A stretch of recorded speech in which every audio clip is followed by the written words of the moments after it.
just go on my thingy. Yeah, you just start when you're ready. Yeah, no worries. Right, I think we're live. I've just refreshed YouTube. We've got the Stretford Paddock deserved win. Oh, they're all going to be out, aren't they? Huge 3 points. Right, Alex, listen, where do we start? So, I watched a limited amount of this game, I'm not going to lie. I couldn't really get on. I was getting on and off watching it. Did watch a little bit of the first half, so I'll give my feedback. Well, what was your take? First of all, lineup comes out, what are you thinking? Right, yeah, so you're right. Let's start with the lineup, because at 2 o'clock today, after Mr. Amorim gets his little whinge on, we get the team sheet at 2 o'clock. He had a big win. He had a big moan about the players, didn't he, on Wednesday? Yeah. And what do we get? The Amorim bingo. How many players are out of position today, Ruben? I counted 6, maybe 7, to start us off. And after the big one, which was...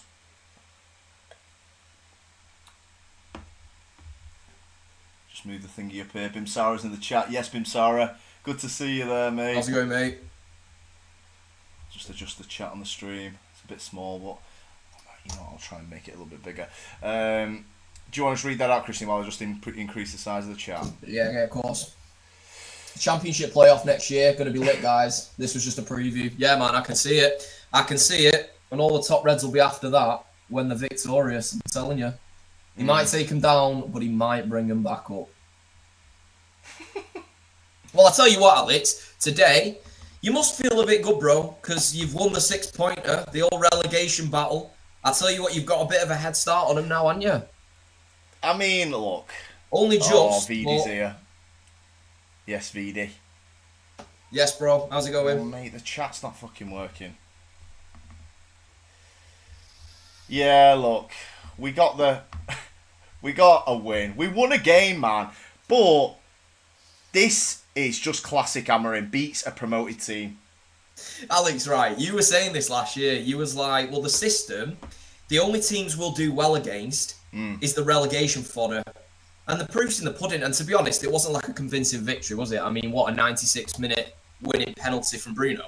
You know what I mean? Exactly. Crap. It is. I think this is... Here's my take, bro. Right, so first of all, when the game started, I actually thought United looked bright. United had a bit of energy. I think Ahmad looked good. I think Bruno had some good moments. His deliveries from set pieces were really good. That flat ball, excellent. However, here's the thing. There's a huge caveat, because the reason these guys look good is because you had more possession playing a weaker opponent, and they were actually in their preferred positions. Now, this is only going to happen a certain amount of times this season, because most teams are better than Manchester United. No hate, but it's just true. It's where you're at. So they are going to not be in their preferred positions. They're going to be out of position. Therefore, you will never see this from them. Very rarely. Yeah. And that's the problem. So even though you're like, oh, it looked better, I can already see what United fans are going to say. Oh, it looked better because, Ahmad looked bright. I can see him in that wing-back position. No, it was the opposition. Wait until you're playing someone better, and then you're going to see the real side as well. Yeah, you're right, Christian. That's the thing. Guys, come on, blame the players as well. Look at Ahmad Zirkzee. He could have finished the game off by half-time. Look, mate, I do hear this, and I was going to bring this up. I did think Ahmad in the first half looked bright, I'll be honest. Like I said, I think... he was drifting into the areas where he is most effective. Yeah, I do agree with you. He's finishing his patchy. Look, I'm not avoiding these players are shit, and also their attitude is off. We've seen it with them under other managers. I'm not taking that away. Yeah. I'm just saying, Amorim is up against it because he's playing them in positions they don't even suit. So it's like, well, yes, they're not good enough, but you're making a hard task even harder. Exactly. Look, Ahmad. I mean, I thought it was Ahmad's best game of the season, but he was... Look, this is the finishing, the final third we've got problems in all the time. Even Mbuemo, look, I'm so glad he got a goal because, you're looking at, this 007 meme in it with the Sancho where you've got no assist, no goal. Yeah. And you were looking at, obviously, Cunha hamstring we'll come to in a bit. But, look, finishing's crap. The finishing is crap, and Ahmad should have scored. What I'm saying, VD, here, is... There's no patterns of play. There's nothing I can hang my hat on that we're going to play City after the international break. And it's like, I've seen anything today that's like a pattern of play. Where's your Van der Sar to Wes Brown to Rio to Carrick no to style. Scholes to Ronaldo back to Scholes out to Rooney up to Tevez? Where is the pattern of play? I can describe you Fergie's teams without watching a game. I can tell you their patterns of play. I'll tell you what patterns of play I'm seeing. And Mbeumo lays off to Yoro. Yoro crosses to Bruno. Bruno heads down to Ahmad. That happened. I remembered it. I logged it in my head. That happened today. And Mbeumo laying a ball off for Yoro to cross. Yeah. No, I agree. I think this is the thing, Alex. They don't have a blueprint. And to say he's been there now how long, and we're still yet to see it. He has signed quite a lot of players now. We're yet to see any sort of blueprint that he was meant to be bringing, other than he's playing players who were your most effective players in previous seasons in their wrong positions. And that's what it's going to keep coming back to. You're so right. I mean, look, let's just get to the team sheet. You started the stream with it, Christian. Let's get to the team sheet. Let's go through the team sheet. How many players are out of position? Let's go through it. Go on. Ahmad, right wing back, not a right wing back. Diogo Dalot, left wing back, not a left back or a left wing back. Casemiro, Bruno, both out of position. Casemiro plays at the base of a 3. Bruno is a number 10. That's 4 I'm up to already. Then we get to the front 3. Cunha, number 9, another one out of position. And Mason Mount, I think you can kind of argue also out of position, because is he really a left? Oh, he's not a footballer, so he's out of position. In fact, Chuck Bayandera, and he's out of position because he should be selling programmes outside Old Trafford. So you could say 7 of them are out of position out of that team sheet. But no, I'm being a bit facetious there. Let's say 6 are out of position. That's undeniable. Bruno, Casemiro, Dalot, Ahmad, Cunha are all out of position. That's 5. 5 players out of position. And this fraud has the audacity on Wednesday to slag the players off. Or the players were sending a message. No, you're sending the messages, mate. You're sending this team out to lose games consistently. Your system is shit. You're putting players out of position every game. And he's not. It's a bit, dare I say it, a bit narcissistic, this, from Amorim, that he's coming out slagging off the players while he's putting them all out of position. Because I've noticed on TikTok and YouTube since Wednesday's classic game, Christian, I've noticed, I noticed it on some of my comments. Oh, that's it. You blame the manager, not these players. At what point? Well, let's have no manager then. Let's just send the players out, because the manager is immune from blame, apparently. Because what they'll go is, they should be able to beat Grimsby and Burnley in any system. No, that's not how football works. That's a very lazy take. And also, if you're battering players into positions they're not comfortable, after 9 months of doing it, you actually are going to see losses to Grimsby, draws to Burnley, which should have been today. It's another win against a promoted. He's won 8 games in 30, Ruben Amorim, in the Premier League. Burnley, Leicester, Ipswich and Southampton are 4 of them. I was going to say, this is a pattern. He is scraping past the shit teams in the Prem and beating them. And we said it the other day, Christian. He will be... And literally, scraping is the right word to use there, because he's not even beating these teams convincingly. What did the chat think about the pen? Did the shirt pull? Yeah, I think so, the glass half full approach is Ahmad was clever. I'll be totally honest, I missed it. So anyone in the chat, literally tell us what you reckon. When people say they're clever, they've usually gone down easy. That's usually the translation here. So, what did y'all think about the pen? You take it, because you never know, next week one will go against you in this fucking VAR shit. We see multiple today for Chelsea.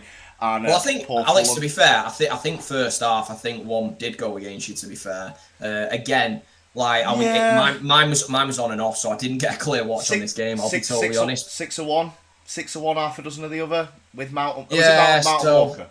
Mount and Walker, yeah. So it's one of them. Oh God, what? By the way, Walker, man, fucking hell, what has happened to him? Jesus, guys fell off a cliff.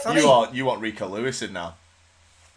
Oh God, I don't know. I was calling for Walker back, but after today, I'm not so sure. But anyway, cheers, guys. Come on. How was your Saturday? Obviously, United got a win. If you're United fans in the chat, You having a beer? Niche fan, you're massively overacting. We're 9th in the table. How you doing, Niche fan? Good to see you, my friend. That was a fantastic win after Grimsby. We could have had 5 or 6 today. What my issue is, and look, there's glass half full ways. You know which way I'm going to go with this because I want this manager to leave or better yet resign. But I think Niche fan might have just joined it. Patrick's just joined the chat. You okay, Patrick? Our cousin earned on the back of Mounts, which was as much of a pen. Yeah, okay. I suppose between the two, you're probably going to get. You like to think you get one of them. The patterns of play I'm trying to find with this team, the only patterns of play I find are ones that I hate. It's like I said. And Buemo lays it off to Yoro, who's sending crosses into Bruno, who's nodding it down to Ahmad. Then you've got on the other side, Diogo Dalot. How many attacks can this guy balls up before you go, he cannot play in this system? I'm not having it. This is not Dalot's fault. You can all slag Dalot off for being crap. He is not good offensively. This manager is playing him in an offensive role. Stop it. You're going to keep blaming the players. Well, I'll tell you what, put me in net then. And when we concede 8 against City, I'm probably being generous to myself there, are you going to blame me or the manager? Because I'm no keeper and I'm a 35-year-old sit-at-home dad. Do you know what I'm saying? At what point do you look at Dalot and go, you know what, Diogo, I feel a bit sorry for you. Because I've seen Dalot under 4 managers and he can't cross a road. So don't be pointing the finger at Dalot for fucking the attacks up. Point the finger at the coach. He's picking him weekly. Yeah, this is where I know we've had a few people in the chat, and I know the consensus is that the players are down in tools, or that's certainly what he was alluding to in that little I've got a lot to say on that. Yeah. So I just wanted to say, a lot of people that are saying, you know, we're avoiding any player hate, not at all, but they certainly do have an excuse when they're not in a position that they can perform at their best. You know what I mean? Or even perform at all. I mean, like you just said, Diogo Dalot, he cannot play that position. Offensively, the guy is poor. We all know this. He knows this if he's watching him. So putting him in a position, I think you're just selling him down the river. He's never going to be able to do it. Nah, so I totally hear you. We got a message in there from Bim Sara there. Burnley was shit, guys. We're relying on penalties. We've got 2 comments in here from two of our fans that we really appreciate, both of you. Niche fan and Bim Sara. Yeah, Niche fan, shout out, bro. Good to see you back, mate. I just want to... Smash the likes, guys. Niche fans put it in there. Thank you. Hit a like. Bang up in the comments what you like from today, what you didn't like from today. There's 2 comments in there. Both are right here. Niche fan is right. We could have had 5 or 6 today. Correct. Bim Sara, Burnley was shit today. Why are we relying on penalties? The 2 comments are both right there. Yeah. Where do you fall on this going, I can hang my hat on some things I saw today that's going to translate versus City and Chelsea, which is after the international break. That's where I'm falling on, where I'm still like, I still don't see the system and the players working. Like, we have people going, the players need to fit the system. It's not Dalot's fault he's not good at attacking. It's not Casemiro and Bruno's fault they're not good in a 2 and they can't cover the ground. At what point do we point the finger at the coach to go, you're picking these players in a system that's not working because of their attributes? I don't think Dalot has a bad attitude. Dalot is not balls in attacks up because he's a bad apple in the dressing room. He's incapable. Dalot is balls in attacks up because he's a really average right back. You're playing him as wing back on the left. That's the point I'm making here. Let's get to some comments, Christian. We've got a line up from Pat. We've got currently in open heart surgery, and I'd say we're at the sternotomy. My medical science is no good. Ralph Rangnick calling out.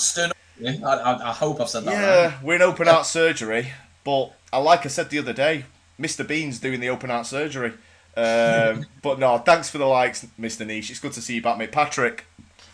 Best cross in Dalot's scrapbook is an overhit punt for Adnan Garnacho's overhead. You're right. We actually... the only good thing to come from Dalot's crossing is that he got a goal of the season for Alejandro Garnacho. But to be fair, even that didn't help because it went to Garnacho's head and he became, insufferable himself. In fact, Alex, here's my thing with it. I do have a certain level of sympathy with the players, especially certain ones, and I don't feel like in past times, I think the players' mentality has been very much fairly questioned. Yeah, I just don't think this manager can really be hammering them. Look, how many players do you want to get rid of? You came in, you said Rashford's attitude was poor, so he is now gone. You said Garnacho's attitude was poor, he's now gone. Where do you keep going with this? At the end of the day, you have got to look at yourself. Look, Niche fan, I know you're a big fan of Amorim, mate, and fair enough, each their own. But there has got to be a little bit of accountability from Amorim, and notice that he's playing these players. He might just be asking something of them that they're not capable of. Therefore, do you look to maybe help them rather than selling them down the river week after week, and they're struggling against relegation fodder, relying on a penalty in the 96th minute? Brilliant. I really want to talk about this because obviously he made comments on the back of Wednesday where he basically came out post-match and went, these players sent a message today with their attitude, they're down in tools again. I completely agree with Christian here. What do you think in the chat about Amorim's basically insinuating that the players are the issue here, their attitude is the issue? Like my brother just said, how many renditions of this attitude can we have? I've got the team sheet in front of me here today. Name me how many of these players were signed 4+ years ago. Bayindir, no. Yoro, no. De Ligt, no. Shaw, yes. So we've got Shaw, Diallo, Bruno, and Dallo was signed 4 or more years ago. Well, what about the other 7 in the starting lineup today? They're relatively new. Some of these are from the summer. Some of these are from the last summer. Some of them, Mount was the summer before. At what point? How many times can you blame the attitude and the players? And like, I'm sorry, it's just not. You're looking at things, and I'm trying to be honest here. And I know people say, oh, you're not a United fan, and I know. Obviously, people will be lapping this up today. Top Reds were loving it, OT, won't they? We're Man United and we're never going to stop. Beating relegation fodder in the 96th minute. How did they do it? I bet they were charging around the living room when Maguire scored on Wednesday.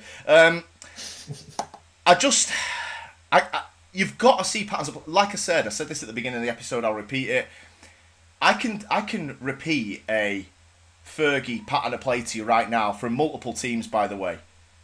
Van der Sar out to Wes Brown, back to Rio, into Carrick, out to Ronaldo, up to Tevez, cross to Rooney, back to Scholes, out to Ronaldo. Patterns of play in games. Yeah. I never saw Rio Ferdinand crossing to Ryan Giggs in games. This isn't like the last 5 minutes. This is like happening all the time. Yoro and De Ligt are regularly whipping balls in, man. Regularly. And that's my pattern of play, is like, this 3-4-3, we're just getting by on talent, aren't we? You mentioned the first 10 minutes, Christian. Is the first 10 minutes just we've got better players, the other team are a bit shocked, but we have no substance to fall back on, do we? I agree. That is it. I just wanted to. I just saw a comment there. Bim Sarah, shout out. Facts. Yeah, mate. Thanks for that. Also, Niche fan. I understand what Christian is saying. However, Amorim smashed City in the UEFA Champions League. The idea is philosophy can't be translated for the biggest club in the world. It's for the birds. Right. Here's the thing, though. This is what we're saying. I'm not saying it couldn't ever work. I'm saying with this group of players, it cannot work. So therefore, these players are falling every single week. As a manager, is he doing the best for the club then if he's just sending these out to slaughter?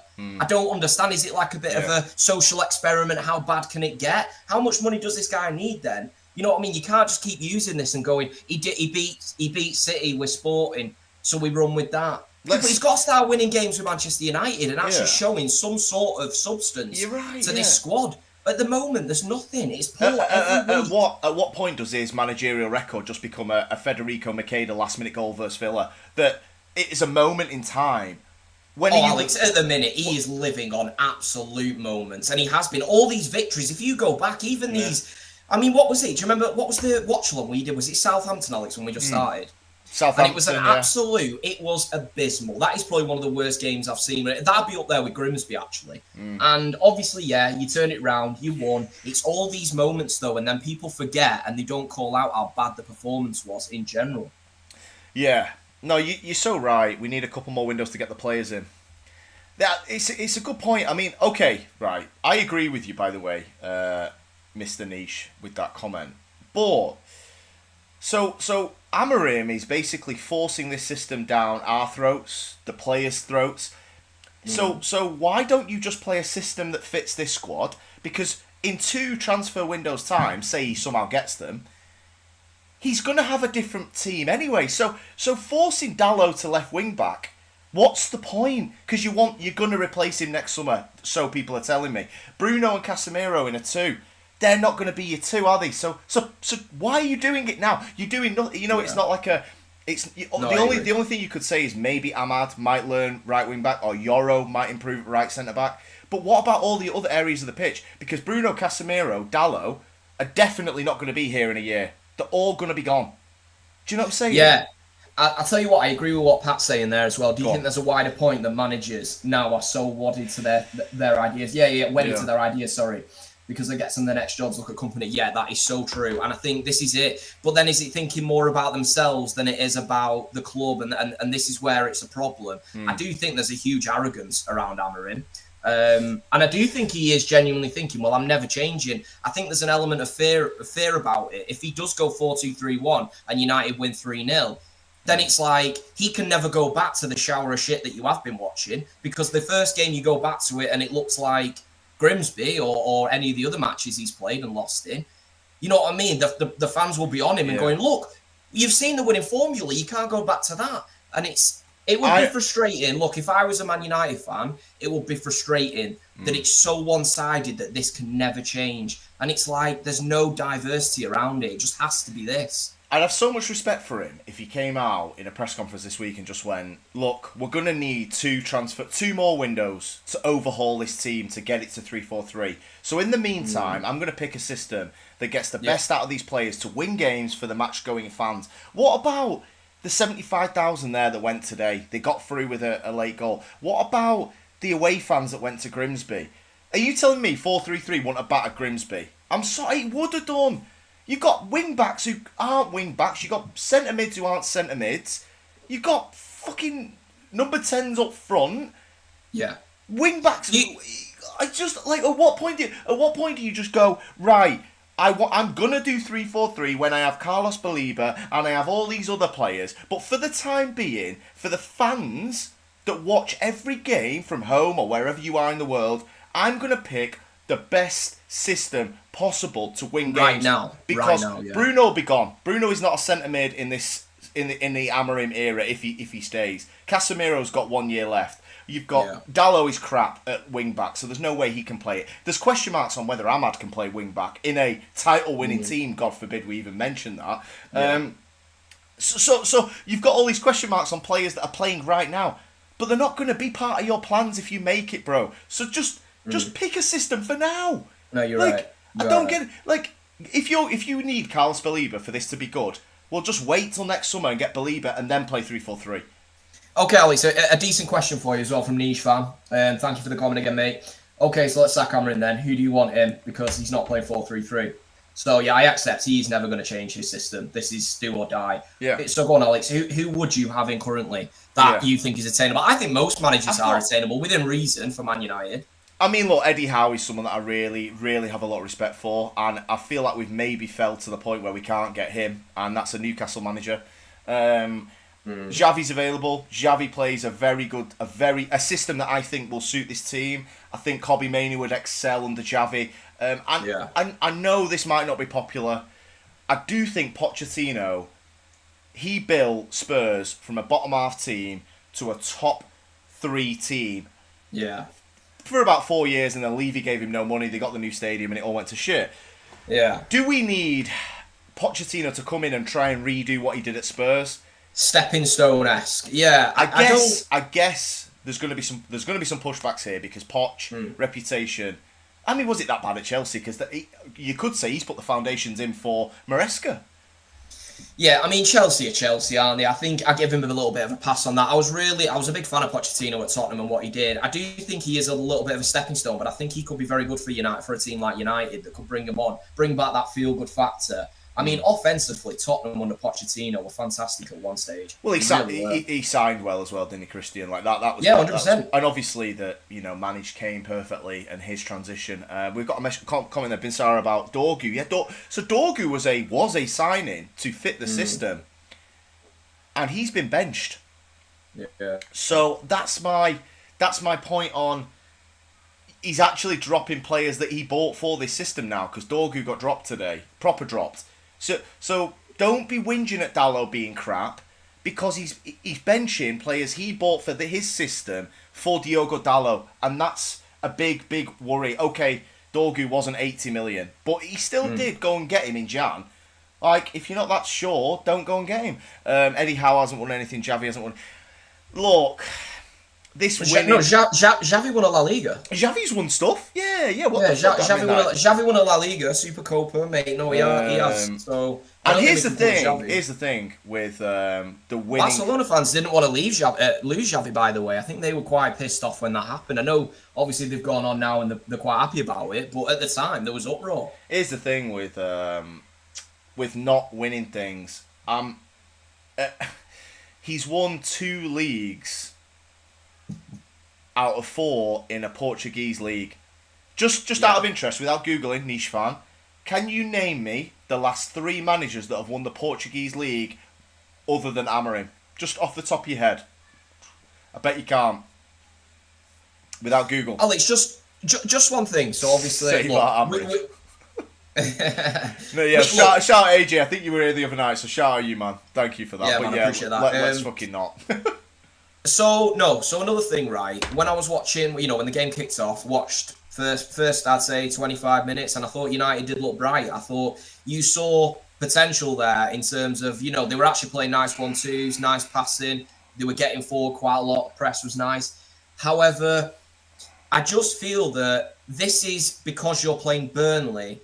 And these players were allowed to actually express themselves because of the opponent rather than their own ability. And I feel like whenever you come up against, and I'm not talking Arsenal, City, Chelsea. I'm talking when you come up against, say, a Crystal Palace. I don't think they're going to allow you this freedom. So therefore, these players that you were seeing who look brighter today, like your Bruno going forward in the position he prefers, your Ahmad on the wing, and Buemo, they're not going to see as much of it, and they're not going to be in the positions they actually want to be on the pitch. Yeah, you make a great point there. Burnley were crap. What do you all think? Because we started well at Fulham, we started well against Arsenal, we started well today, and then it plateaus a little bit, and it goes into your basketball game, and it's all panic stations at 2-2, where really they could have got one. I know we missed chances, but there's no control. There's no control in this system. What is it? This first 10 minutes, and we come out the traps, we're at it. And then it fades, and it's the third. Alex, just one thing on that, mate. Just because you have brought it up, and look, I know a lot of people in the chat will say this, so I want to ask you why. Do you think that is something on the players that they have got to take a little bit of responsibility for that? Because then, why have they got that energy when they first come out, and then it seems to slip? Because I'll be honest, we have seen this a lot with squads from Manchester United. Yeah, I've got a take on this, and obviously it's the third league game in a row where we've started well, faded a little bit, and it's plateaued into like I said, a bit of a basketball game, which is classic Amorim, by the way. But I think that to play this system, 3-4-3, you need to be immense stamina and intensity levels. This isn't Matic. Kante Matic. Chelsea did it with Kante Matic. So I think that Bruno and Casemiro maybe come out the traps, and then after 10 minutes, it's like, fuck me, boys. Just hit them. I need to take 5 now, and then Burnley get a foothold. Fulham got a foothold. Sander Berge had a bit more of the ball after the first 10 minutes, because the energy it takes to play in a 2-man midfield against 3 every week, it takes a lot out of the players. We cannot maintain that. So you go Carlos Baleba, but we'll need 2 Carlos Balebas in this system. It's energy sapping, and that's the issue. I think we can start well, but we're going to fade every single game. We are better suited to the bigger teams because we won't be able to press City. And we won't be able to press... You can produce moments which will preserve energy ultimately. So we will sit in, and we've got good players about the pitch, and we'll sit in and defend all right. So I don't think we get blown away by Chelsea or City, but also I actually agree that we won't be able to play the pressing Sporting Lisbon style because we're so far from it, like player profile wise, to play 3-4-3. It's like I know I'm banging the drum here with this, but it's like you have to have the players to play the system, man. We don't score when we're on top, so instead of blowing 80 minutes of potentials, just the 80 million potentials, just to spend 128. Right, so he's so right. This is the problem. We do miss chances. It feels like we miss chances at critical moments. I do agree with that, and I can't really. I don't know the explanation for it. even when they... Alex, go on, sorry. I was just going to say, even when Mbeumo went through on his right foot and he had the cut in on the left, and we needed the goal then, you feel it. They seem to miss them at the moments when you really need one. You know what I mean? No, I agree. I think there's a bit of a deeper issue with this, and I agree with Pat. So these punts, and we called it at the time, and this just shows I was not biased or no United hate because they were linked with Sesko. I was saying this when Arsenal were moving on Sesko, and that looked like a foregone conclusion. Yeah. I said that was the wrong move. You looked at the player profile of Benjamin Sesko, and you're like, right, I just can't see this translating into the Premier League. I really cannot. And if it ever does, it's just an absolute lottery win. So the risk around that transfer was mental. And for United to go and do it on the back of you're in the process of shifting Højlund, who you did the exact same thing for. And this is where I question United and the hierarchy. It's like you are not learning from mistakes. Benjamin Sesko was not the sensible option. No. And you know what? I will give Amorim his flowers here. If he did say that, because and by the way, it looks like he didn't want Sesko because he isn't fancying him at the minute. So, in fairness to Amorim, I will give him his flowers there that I think he would have preferred, and based on the player profiles he has gone with in Cunha and Mbeumo, I think he would have preferred Watkins. I don't think he would have rather gone Benjamin Sesko, whatever you pay, 70, 80 million pound on him. It was an absolute non-starter. Yeah, I mean, Binsara's mentioned that about Sesko. What are your thoughts on Sesko being on the bench three games in a row? Sesko is the guy that I believe, I like to think, they all sat down at the end of last season and they have a pot of money and it's like, where do you want to spend it? Cunha and Mbeumo, I know Delap was one of them, so Delap's not on. And then you've got a decision to make on Bruno to go, do we sell Bruno and sign Belieber? That is the trade-off here, because whether you think Belieber's worth 100 million or not, you could have literally done that. You could have done that 6 weeks ago. So I do have criticism of everybody involved in that deal where I've got to sit there now and watch big channels and people on social media go, well, he needs Carlos Belieber, the midfield shit. He could have had Belieber. That's an Amorim and an Ineos problem. Sesko, I don't know how you can sign a guy who scored 13 goals in the Bundesliga, sign him for that figure, and then expect him to come and score more. If he does, I will be the first person to come on here and go, Benjamin Sesko has got 15 league goals. What an effort from the guy. And that's 15, by the way. I will be the first person to say that. I'm critical of the signing because I don't believe he will. And what we've seen of Sesko, it's another mid-table striker. And, he had some chances today. He had a chance at Grimsby, a 6'5" dude who's not the most technical. We don't cross it enough anyway. I don't know. And you're right, Christian. He's the bench in Sesko today for Mason Mount is a surprise. Let's get to some Xavi stuff here. We got Xavi didn't win the Champions League with Barcelona. Look, I mean, Barcelona have won the Champions League 5 times in their history. They're not an absolute, lock to do that. I think that's a bit, niche fan. Look, I think that's a bit disingenuous to what Xavi did at Barcelona, saying it's just a 2-horse race. I think in England there's this narrative that La Liga is a dross league, and it's actually not. If you watch some La Liga games, mate, it's higher quality than if you go and watch Brentford, Sunderland, and teams like that. Their level of football is quite good. I don't think it's as easy as you think. Look, Real Madrid, Barcelona, yes, they do predominantly, it's one or the other. Atletico Madrid are still always big contenders for that league. And I think at the end of the day, they could look at Pep then. They could look at England and go, well, look, he won 4 in a row. It's a fucking Farmers League. We all know it's not that simple. You could apply this to the Portuguese league. How many? Well, the Portuguese. That's not an argument. The Portuguese league is a lot easier to win. Niche fans, so surely you agree with this, bro. No. The Portuguese league is a lot easier. I'm more on the concept of it. He said it's a coin toss. Well, what's the Portuguese league? It's Benfica, Porto, or Sporting in the history of the country. For all you say it, Diego Simeone's won 2 leagues. 2 leagues. And the drop-off level with the opponents beneath them is significantly more than it is of a La Liga or a Premier League. And the thing is, anyway, it doesn't. You can't really hang your hat on stuff that they've done anyway, because I mean, like I said, winning La Liga with Barcelona is a good achievement, and winning the Portuguese league with Sporting Lisbon is a good achievement. We have to judge them on what they're doing now, and we've seen 9 months of a philosophy from a guy. And it's not translating to wins. Yes, we've won today. It was so close to another non-win, though. He's won 8 out of 30 games. Let me ask the chat this: how many Ruben Amorim games in his tenure? 30 league games now. So that's a huge percentage of a season. How many Ruben Amorim games has he been 2-0 up in? I'm gonna guess, this is off the top of my head, I think Ruben Amorim has been ahead by 2 goals in 3 games out of 30. I think Everton 4-0, Leicester away 3-0, Leicester, yeah. and Southampton 3-1 because Ramsdale gave Ahmad the hat-trick in the last minute. If anybody can correct me, fine.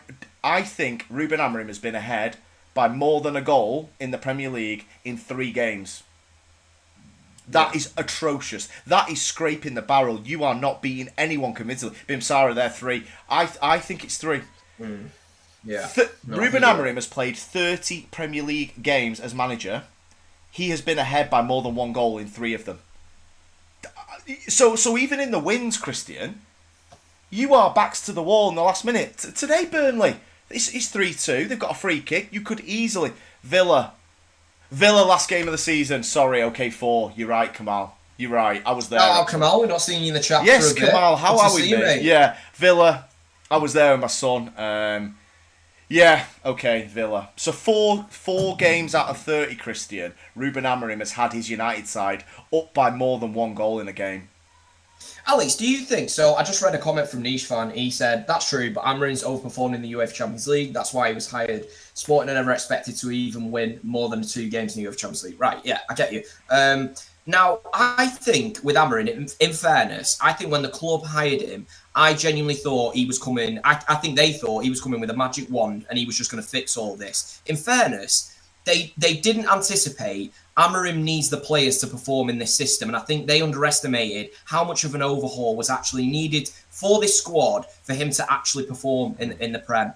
And I do think that has gone against him because Amorim is never going to change. He has said this from day one. So the United hierarchy should have understood the requirements that were needed to meet what he wanted to do ultimately with this side.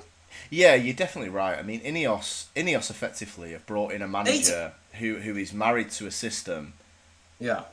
And you know the crazy thing is, they take blame, Alex. They brought Amorim in and they paid the compensation mid-season because they believed they could get top 4 last year. That's which, by the way, he didn't want to come mid-season, did he? He wanted to wait till the summer. Yeah. Martinez was doing his own Arno impression. He was. Yeah, Emi Martinez he got a straight red in the first half. And I tell you what as well, just on that Villa game, by the way, okay, Ruben Amorim's been up by more than 1 goal in 4 games. I was there. Bayindir gave a goal to maybe Morgan Rogers right in front of me. That should have made it 1-0. We were never scoring 3. And VAR fucked up and cost Villa that game, and they had 10 men. So just a side note on that, which Patrick reminded me of there. We need a national team manager. Are you mean Ancelotti? Because I would have loved Ancelotti. Just get a steady head in, who's very experienced. Look at Everton. Ancelotti didn't go into Everton and play a system that didn't fit Calvert-Lewin, James, Doucouré. He went into Everton and he picked a system that got the most juice out of that Everton squad. And after about 10 games, were they second? I know it faded and James... Yeah, James was on an absolute mad one, wasn't he? And we all thought, are they going to do a Leicester? But yeah, obviously James faded. But he even got Calvert-Lewin firing, didn't he? Ancelotti created a system that Dominic Calvert-Lewin was scoring goals in. That's what top coaches do. Ancelotti didn't go there and go, I haven't got Ronaldo, Bale and Benzema, so you can fucking just expect dross. No. Ancelotti went to Everton and was like, right, what have we got here, boys? Get me James. Yeah. Get me Doucouré, and I will build you a system that gets the best out of an average number 9 in Calvert-Lewin, and he did it. I really like that, Alex, and you made a great point. Now, with great managers, that's what they do. They can maybe look, Pep came into City and Sterling. He took Sterling on to levels we never thought we'd see from Raheem Sterling. Now, with Amorim, is anyone in the chat, do you see any players since he's arrived? Has he brought them on? In terms of his coaching, do you think he's developed a player or improved them where you could lean and go, fucking hell, Amorim's really brought him on a bit? I don't think there's any. Personally, I could be wrong, correct me. Look, I'm not a Man United fan, so if anyone wants to correct me, feel free. This comes back to my attitude question. I don't think any of these players have got an attitude problem. I think they're suffering from an out of position problem, and that's the bottom. That is the bottom line for me. Look, I'm maybe people disagree with me on that. I don't really know. I think Ineos desperately believe Amorim will change these results since he's their first managerial appointment. Yeah, do you think this is a case of they're digging their heels in because they don't want to admit they're wrong with Amorim? And obviously there, Niche fan mentioned the cost of sacking Amorim as well. They ballsed up with Dan Ashworth. They ballsed up with Ten Hag to go and do 9 months. And Niche fan's right. They Alex, they can't go again now. They are so far down this road. They can't come off it. You know what I mean? They're not coming off at the next junction now. They are fucking sailing this road until it ends because they can't. They really have dug their heels in, and this has to work. Because what are they going to do? This is the thing, Alex, when you go with this system. It's a very, mind the pun, it's very niche, right? So if you go down here, another manager then comes in, he goes, right, I'm playing 4-3-3. Suddenly you're like, right, we spent 30 million on Dorgu, and we don't think he can play left back now. So now he's just lost to the whole system. And you've got a lot of these players where he's going to bring them in. And it's like, right, we've got to go with this going forward. And like you said, if Xavi comes in, he's going to go, no, 4-3-3. I don't want him. And I need 300 million. It's funny you mentioned Dorgu because I actually think Dorgu would be okay at left back because he's not very good in the opposition's half, right, Dorgu. But I think he's athletic. I think he could do a job. I think he's a pretty good tackler from what I've seen. He's a defender. We can't. Alex, look at Pedro Porro. The guy can't defend. But in terms of Premier League, this is what we expect from fullbacks of this day and age. Yeah. Do you know what I mean? Look, they have got a bit going forward. They're poor defensively. Exactly. Like if Pedro Porro's a great example. If Porro gives you something offensively, it's a bonus. Same with Dorgu. If Dorgu gave you something in a back four offensively, it's a bonus. I don't need to hang my hat on Patrick Dorgu if I'm playing 4 at the back. But with this system, Dorgu and Dalot are the extra guys. I hate 3-4-3. I hate the system with a passion because these are the spare guys, right? In the whole 11, these are the spare players in a 3-4-3. The wing backs, either side of 2 midfielders, are the spare guys on every attack. And when you're in possession, the spare players is the right centre back and the left centre back. Yeah. So the open players in this 3-4-3 are 4 defenders. This is it, Alex. When you get in the offensive positions, you've got the players who can't execute attacks. And that is what you find yourself in that situation most weeks. And this is it. So you then have to double down and it's like, right, the investment in Amorim is going to have to be significantly more than where you're at now. You're going to have to go deeper, bro. And it's if Man United think, right, is this guy the right guy to absolutely throw a war chest at and that could possibly buckle the club for generations? Because, I mean, you've already seen the signings and it's like, look, I like Cunha, I like Mbuemo, I think 2 really good signings. And to be quite honest, I think it's embarrassing from my club, just on a side note, that if you actually go down that list, Cunha and Mbuemo are better than our wingers. They would do a better job. And I know they're not natural wingers. In terms of the 10, we haven't even got an obvious 10. I'd have Cunha. It's a piss take, but just a side note. Great signings, yeah. Great signings. However, I just think with this investment, are United going to be prepared to go to the level they need to see if this manager can perform? Because at the point, if you find out he can't do it, Alex, you could be so far down the line that you could be in serious trouble. It's a great point, Christian. I just want to piggyback on your comments there with which direction do the ownership go in. If you go and double down on Amorim, this is the consequences, right?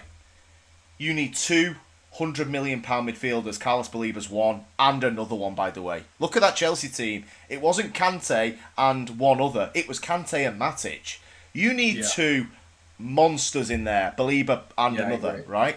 That's 200 million on 2 players in centre mid, and Kobe Mainoo cannot start for this team. That's the direct. If you're Ineos and you want to double down on Amorim, you've got to go 200 million war chest on 2 players in centre mid, and Kobe Mainoo is not a starter for Man United. And based on the last 5-6 days, Christian, Kobe Mainoo ain't sitting on the bench at Man United. He has clearly explained that. So you are basically going to go, if you keep Amorim, Mainoo is gone. That's the decision you make now.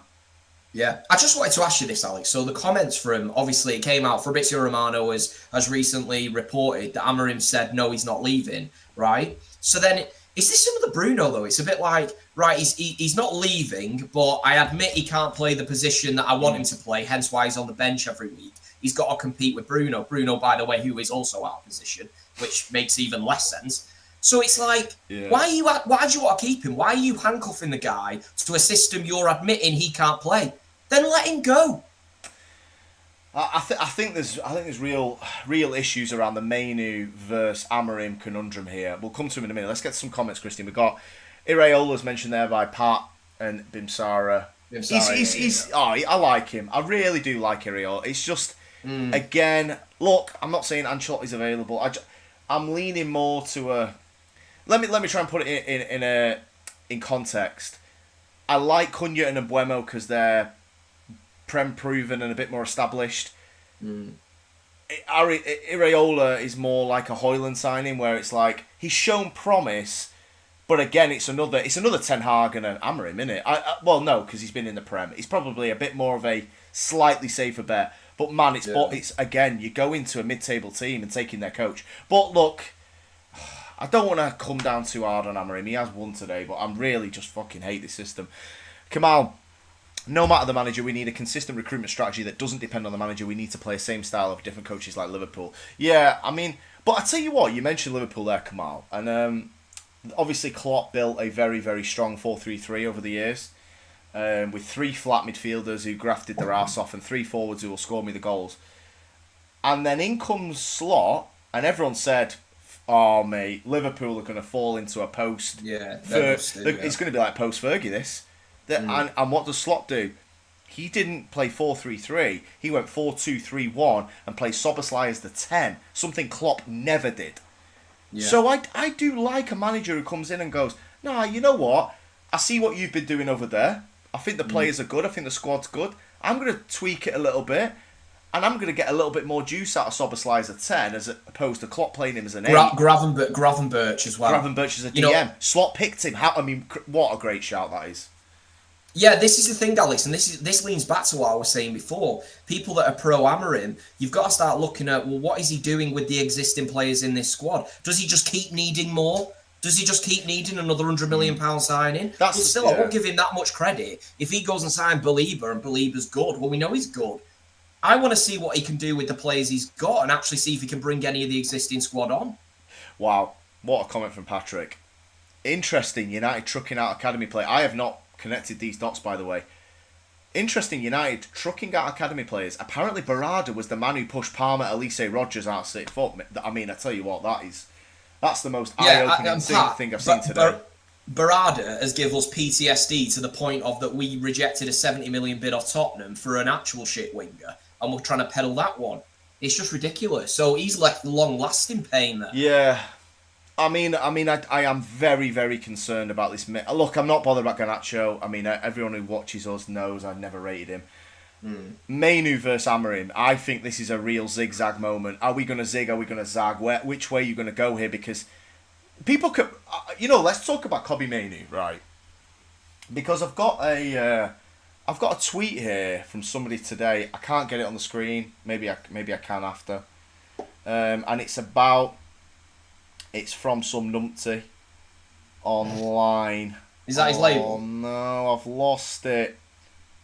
It was about the mentality side of it. And he went, I don't rate Højlund, but I wish Kobbie Mainu had the same mentality of Højlund that I want to roll my sleeves up and stay and fight for my position. Let me tell you why that's so wrong, right? Nah. Kobbie Mainu, in any way of life, any industry you guys work in, anybody in the chat, whatever you do for a living, if you are watching somebody above you fail in a job you believe you can do better, what do you sit there and let this happen? No, you don't. You probably get on LinkedIn and go, fuck this, I'm going working for someone else. You can stick with that guy who turns in late every day, he's shit at his job, and I'll go and work for another company. That's what Kobbie Mainu's doing. Why should Kobbie Mainu sit there and watch Bruno and Casemiro get trucked through every weekend? And these idiots online went, where's your mentality? Kobbie Mainu's mentality is, you don't want me, I'll go somewhere else. And apparently 10 teams were in for Mainu yesterday on loan. Yeah. What does that tell you? Are 10 teams in for Casemiro? Are 10 teams in for Bruno Fernandes? No, they're not. Yeah, Alex, there was something else. So I watched Fernandes take. I mean, I try to stay away from them as much as I can, but sometimes I delve down that wormhole. Now, he was talking about Kobbie Mainoo, and he just contradicted himself within about 30 seconds. He was like, no, I would like to see it. Exactly what that guy, that might be his fucking burner. He pretty much said the same thing, that he'd like to see him fight for his place. That's what Man United's about. And there's been Man United players of other eras that are better than him that have had to sit out. That is so unfair on Kobbie Mainoo, because it's not translatable anyway. Because you're saying, well, yes, I think Kobbie Mainoo maybe would accept it if he was sat behind Paul Scholes. But what he is sat behind is players that he knows he should be starting ahead of. That is where your argument is just completely foiled and nonsensical. The fact I'm a City fan and a Man United legend is making ridiculous comments like that. I tell you what, I hope Kobbie Mainoo does leave, come to a proper fucking club. So true. Halation's in the chat. Shout out, man. How did you enjoy the game, mate? Nor did you enjoy the game? Niche fan, I just want to come to your comments. I feel like Niche fan is leaning towards sacking Amorim. He's been a bit more open to the idea today. I've noticed this. You've not been on the champagne, have you? Yeah, I'm telling you, I think he has. Oh, I need a beer. I've not got one. But yeah, man. I mean, what did you think, Elation? Obviously, he scrapes past a Matt Smith. I understand Kobbie, but this is waiting to fail, and I've got a tag on the back of that, right, with Mainoo. If you noticed, he went, can I leave on loan? He's going loan because he'll be sacked and I'll come back and sign a new deal. Yeah. He's a United fan, man. Kobbie Mainoo don't want to leave United. He wants to leave Amorim in the prison of 3-4-3. I don't blame him. What does that say, though? What does that say? That one of the players that's inside this circle is like, no, I want to leave on loan. If he thought that Amorim was going to be there, he would categorically say, look, I know I'm not his guy. I'm going to have to find elsewhere. Do you know what I'm saying? He went, no, I'll go on loan. I'll come back because I know I'll be here longer than he will. Yeah. Do you know what? You're selling me on sacking him. Oh, he's been on 2 of our lives, Niche fan, and he's already on about Amorim out. I mean, I'm so proud of you. But honestly, you're a great guy, whichever way you pick. To be honest, we really rate you. So thank you anyway. But we need an exceptional manager. That's the problem. I'm tired and watching a struggle. Oh no, mate, I'm tired of it as well. I did mention some halation before you joined, and it was we had a little question for the chat and between me and Christian of how many games Ruben Amorim has been 2-0 up in a game or more, and we worked it out. It's 4 games. It's 4 games out of 30 league games. Ruben Amorim has been more than a goal ahead in. We think it's Everton, Leicester, Villa, and Southampton, thanks to Ramsdale giving Ahmad a hat-trick at the end. 4 times in 30 games, Ruben Amorim has been 2-0 up or more in a game. Matt Smith, we started a cult. I'm so proud. I'm so proud of that, to be honest, because we're going to be back here. We'll be back here at international break doing an Amorim out, and he can't actually do anything wrong in the next 2 weeks. Well, Alex, the maddest one is going to be the post-match of the derby, because one of us is going to be absolutely venting if we lose to Amorim's United. Not only will I want Amorim out because I'm just angry, I'll want everything. I will want absolutely everything to happen. I mean, look, obviously, there's 2 weeks off here, but you know the derby's like the next game, and clearly these are highlighted games in the calendar, so we want you all there for them. Obviously, these fixtures, man, they're going to be lit. So, yeah, he looked finished in the dugout. I want to talk about this. Another sat there not watching. You know, sat there not watching game. Well, you can't watch the Pens on Wednesday. If I'm watching it, you better, because you're the reason Alex, it's dross. It is a bit of a piss poor mentality, I've got to be honest. I'd be annoyed at that from a fan's point of view. I wouldn't like to see that from my manager. I don't really get what he's doing there, and especially after the criticism he got for it a couple of days ago, that he's at it again. I don't know. He's a confusing guy. He really is. Yeah, I know.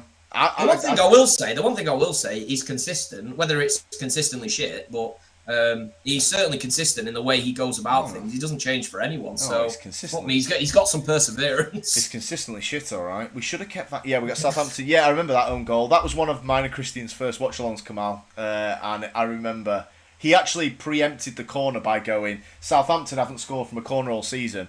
And was it Ugarte scored an OG right in half time? I was like, you just know. Next minute, we had the fucking commentary on like a pair of dopes. I'm surprised I didn't get fucking copyrighted. As predicted, flew in. Yeah, we'll come to that there. Bimsara, keep up the good work, guys. Watching all the way out in Sri Lanka. That's absolutely crazy, man. That's massively. Really appreciate you tuning in all the way out there. And we hope you're well. And we hope to see you in many more episodes, lives, watch-alongs. But we appreciate the support and obviously the comments as well. Great dude, Halation there. Oh, we got a Van Gaal comment there. I tell you what, should we take a little trip down memory lane with Van Gaal? Let's do it. Louis Van Gaal comes in to a David Moyes mashup of a squad. Fellaini and Mata came into that, and Van Gaal comes in. He goes, "I'm playing." He just got Holland to the semis in the World Cup, and he said, "I'm going to play my 5-3-2, 5-2-3, whatever." Very similar, actually. Obviously, he had Robben and Van Persie as the two at the World Cup, which got Holland to the semis. He came over, got Di Maria, tried it, didn't work. Van Gaal binned it quite quick.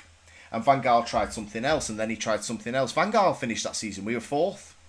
We finished fourth that season, and we went on a 6-game win streak where we went to Anfield and beat them. Do you remember the Juan Mata overhead kick? And I think we beat City at home 4-2. It was the back end of that Yaya Toure team.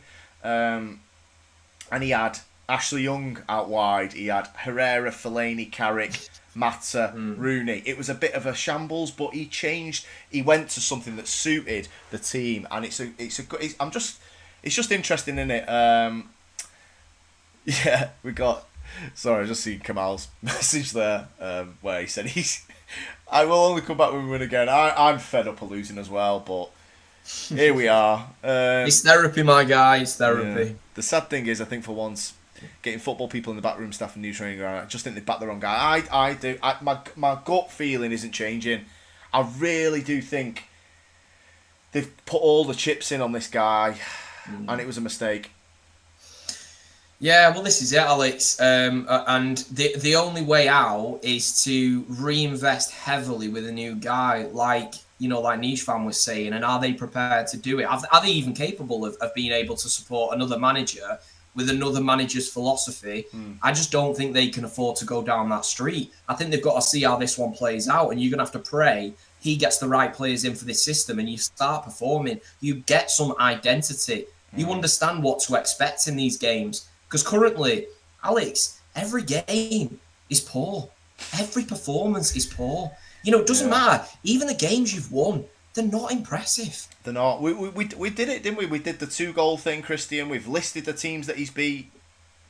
They're promoted teams or relegated teams. That's who he's beaten.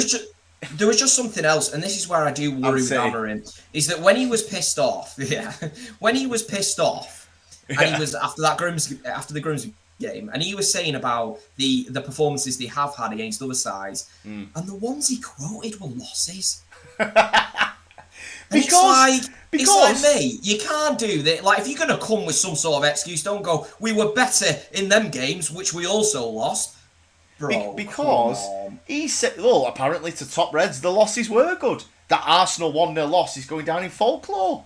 I called that. That's disgraceful. Them fans, the fact they've watched Alex Ferguson eras and that you don't have higher standards than that to be lauding a fucking loss. And so many big channels were all on it. I didn't see any. Channels. They're at it now. Stretford Paddock. I just saw their thumbnail. Deserved win. Burnley, mate, pointed out he has scored more open play goals than us. Well, I'm not surprised. I mean, up until half time, we'd scored 2 own goals in 3 games. Appreciate. Well, Mbeumo, Bruno's was a pen. Other than the Mbeumo goal, that's the only goal we can really look at and go, it's one scored by a United player, not from a penalty spot. Look, mate, it's international break. Look, I'm happy United won, man. I am happy United won. I love this club. I love this club, and I want us to win every game. I'm not going to... Obviously, the video it's another Amorim out episode because I don't believe in this guy. And I do think, get rid of him and get someone in for this international break. Give him 2 weeks at Carrington. let's face it, I don't think a lot of our players will be going on international break because they're crap. So they'll get a lovely long rest. They will. Who's going? Because Cunha got injured, so he won't be going to Brazil. Maybe some of the African lads, maybe Ahmad and Buemo, I don't know. But just a message on Cunha. Obviously, it's the derby next. I guess you're pretty happy he's not playing, Christian. Oh, definitely, mate. You know, when you signed him, he was one of my favourite performers, well, until he signed for you of last season. So, yeah, no, I was gutted when you signed him, to be fair. I thought he plays with that lack of fear, which you always want to see in a player. You know what? He's just one of them where, you know, when you want something to happen and they're like, all the other players like don't want to do something wrong, but he's like, give me the fucking ball, I'll do the rest. And I know, look, he's not had like a blistering start or anything like that. However, yeah, I do think, yeah, it'd be better for us. He's not in the team. Who do you think's coming in, Xerxes? Well, I mean, that was weird. Obviously, we did a little bit of a segment on Sesko, whether he doesn't fancy him or what. I don't know what Sesko is. How do you not fancy the marquee signing of this window? I know, as well, because those funds could have gone somewhere else where we desperately need a goalkeeper, we desperately need a centre mid, we desperately need a wing back because we've still got Dallo balls and everything up out there. Xavi is our only option, yeah. If he didn't fancy Sesko, yeah, then the board are already overruling him. They're already undermining this guy by going getting him then. If he did want to go and he wanted Watkins, then why haven't they done it? Do you not think? Seems strange. Do you not think Ineos have certainly wrestled recruitment back with the Ten Hag summer? You know, when they didn't sack Ten Hag, I don't think. Do you trust them anymore? No, I don't. So do you know what I mean? It's like, you know what I mean? It's the Chuckle Brothers effect, isn't it? They're getting it back in their command, but you know, are they any fucking better? Just give Amorim the bloody keys. If we're doing it, let's get Xavi in ASAP. I just look, Xavi, what a football brain, man. I mean, high IQ, all-time great centre mid. But then again, so was Scholes, and he can't really do management. Yeah, I can only guess he didn't care for him, but United have been looking at him and the board pushed it. Yeah. Apparently United have been scouting Sesko for years. This is the word. It makes me laugh though. They scout these players for years and then they wait and pay the money when it's like premium. So they could have got him for 10 mil, 20, 30. He's 70, let's do it. Overpaid. Then we don't even play him anyway. Yeah. It's just fucking nonsense. It's always the same narrative when you sign someone. You're right, mate. Niche fan, here's a question for Christian. Who do you want after Pep? It is, mate. It is a difficult one, isn't it? I really don't know. I don't think there's any obvious choice. I heard you shout out Flick before, Hansi Flick. I think, to be honest, for me, I'm so invested in Pep, and like I've never been in this conversation of ever worrying about another manager. So I really haven't started to think about it. It's something I'd have to have a little think on and come back to you, because I really can't imagine City without Pep. It's just become our identity. So yeah, it's a weird one. Do you not fancy like doing it, you know, like what we did and going and getting David Moyes, like to Oh God! Imagine Pep does that and he's like, "Don't worry, I've got a little friend for you." That's the thing. That's the thing we need to talk about more. Is that really the bad shit started from that Fergie decision to get Moyes, man? What was that? But that's a conversation for another day. Were you, Alex? Just a quick one on that. Were you on the fence of that you wanted, because Mourinho really wanted it at that stage? Yeah, he was fucking like gutted when it didn't go to him. And I think at that stage, you got Mourinho when it was too late, pretty much. Would he have been your choice at that time? Oh, I'd have took Jose then, yeah, and then obviously, I think Jose. I was watching that. Like Jose, he obviously gets like a bit of shit, and I gave him a lot of shit in that last season. But he came second. Like we do this continually where we get people in the chat going, "Why change system? It's been shit since Fergie." Well, it's not though, has it? We have come second under Ollie, second under Jose, third under Ollie, third under Ten Hag, fourth under Van Gaal. Like this notion that we've been 15th since Fergie, we've never been this shit. Like it frustrates me. Pogba, I saw some of that Goldbridge thing you sent me about who's United's worst signing. And he mentioned Pogba with a question mark. Pogba is nowhere near a bad signing for this club. Pogba was one of the best midfielders in the league when Ollie came in for a stretch. We know the consistency wasn't there with Pogba.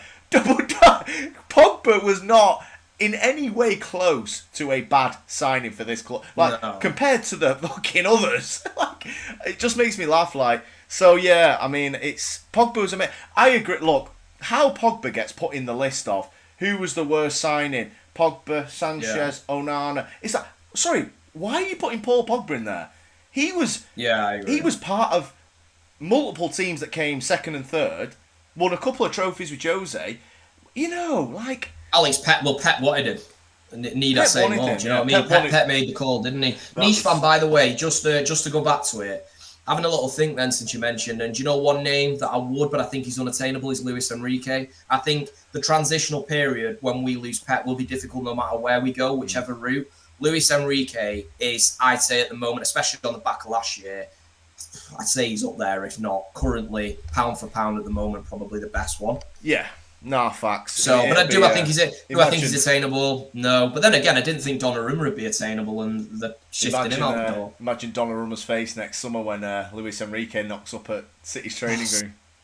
Yeah, well, that's it. That'll delete that one. It'll be like Trafford will be back in first game. It'll be like when Pep Guardiola got Joe Hart by the scruff of the neck and the underpants and threw him out of City after one training session. Maybe Jose will come first. Wait for FFP. Jose on the bus tour. You know it's bad when I'm looking at Jose and thinking, Christ, I'd have him. You want a certain little bus driver behind the wheel again, don't you? Here's the rules, right, for United's new manager, assuming it's going to happen at this season. They don't get a song till they've done something good. Nobody's at the wheel. Nobody's bringing the glory days again. Nobody's got a red and white army. Sick of it. Louis van Gaal's red and white army. Oh, Amorim's bringing the glory days again. Ollie's at the wheel. Stop it. When they win something, we can have a song. It's the bloody United legends from the past that cause these problems. I tell you what, they ain't half inconsistent though. They don't mind battering other managers. They show themselves up after that Ollie fucking disaster they were all having. When they were like, oh God, he needs to go, but none of us want to say it. We can't call out anything bad that he's doing. And then as soon as anyone else comes in, they're all over it. Neville being the biggest one for this. Yeah. Ferdinand was another, to be fair. Although Ferdinand does give time, if not too much time, to probably everyone. Oh, you're right. Anyway, I think it's getting to that point where I need a curry and a beer. Yeah, man, that's it. I'm going out tonight. I'm sinking a few before our little disaster at the Amex tomorrow. Oh, we've got watch along tomorrow. Carlos Baliba is going to make that guy for cry tomorrow. Let's fucking have it. In fact, Welbs, man. Oh, you've got the full gang, haven't you? God, have I got a Welbeck top somewhere? Fucking hell. That guy, Welbs. You definitely haven't. So we are going to be back tomorrow. Is it 2:30 kickoff, Christian? Yes. Yeah, we're the early, mate. Yeah. All right. Brilliant. Don't know. Well, I think we'll be back on, unless anything changes. We'll be back on for a proper watchy. See what City got in store for us going into the. They're obviously a point behind the mighty Reds, so it's a big one, really. If you lose, United are going into the international break above City. That'll be shameful. We can't have that, Blue. So, appreciate you in the chat tonight, and be sure to be on that watch along tomorrow. Either way, it'll be fun. Definitely.